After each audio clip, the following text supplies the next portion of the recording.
Hey everybody, I'm Ken Haas, the general manager of a little company called Reverend Guitars in Detroit, Michigan. And my beard and I have been running that company for the last 7 or 8 years now on behalf of Mr. Joe Naylor, who designs all of our products. And we're fired up to make and offer products to guys like Maury of Maury's Music in Coaldale, Pennsylvania. Glad to be here, sir. Glad to have you. Maury's putting a bunch of guitars in my hand and quizzing me on what I do for a living. And he's doing a pretty good job. And I bet he has some questions about this Sensei HB in beautiful tobacco burst on the front and on the back. Sir? I want to know more about these pickups, how they fit into the scheme of your tone. These are Reverend Special H humbuckers. And basically when Naylor sat down to do a humbucker, you know, we're big rock fans, and the PAF is a great pickup. I mean, it always has been, and this is just sort of our version of a great sounding pickup. What makes it different from what you normally find in other guitars and in other set neck guitars is we wind the bridge pickup slightly hotter, and we wind the neck pickup slightly weaker than you normally find in other brands. I hate to use that term weaker because it always sounds like I'm taking something away from it, but really what we're trying to take away from it is that muddiness and that big jump that you get in volume when you go from the bridge pickup to the neck pickup on a guitar. That has the difference in sound between pickup positions has a lot more to do with just the electronics and how the pickups are made. Sure. Your pickup that's closer to the bridge, strings vibrate in waves. Here we're doing physics now, that's cool, right? And that wave is much wider above the neck pickup than it is above the bridge pickup.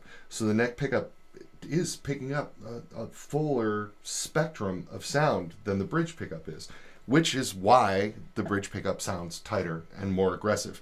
The Sensei guitar is like, you know, our rock and blues kind of guitar. You know, yeah. This is the vibe we're going for. Carina body, 3-piece Carina neck, set into the body, 24 3/4 scale length. And even though this guitar doesn't feature a trem, we still go graphite knot locking tuners.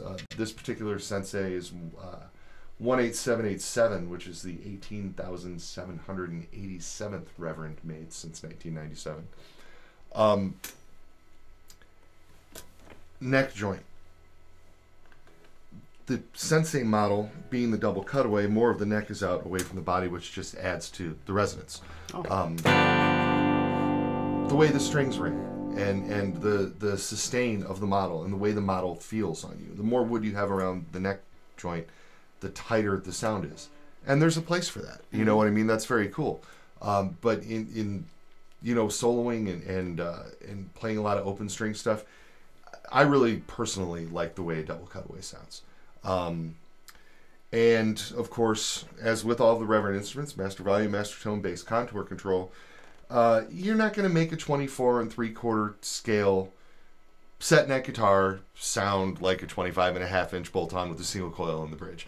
Right. But you can still do some neat stuff and get a lot of variation here with the bass contour. So you can hear. There it is all the way up. There it is all the way off. And so having that control at your fingertips, we've talked about quite a bit. On a guitar like this, it makes it, you know, even more pronounced. And the Carina body has all the emphasis on the mid-range. The maple top on this guitar is very, very thin. With the solid Carina, we didn't really feel the need for the extra brightening. So the maple that you're seeing on here is for show. It's real wood. It's just a veneer. It's very thin, and it's to add to the beauty because, you know, this is a traditional vibe and looks super cool in our tobacco burst.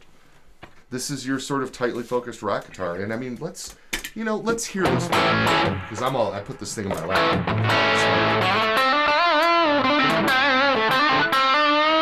There's a bridge. Here's both pickups together.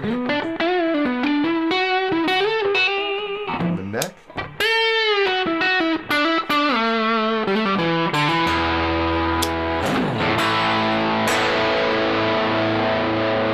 Maury's Music, Coaldale, PA.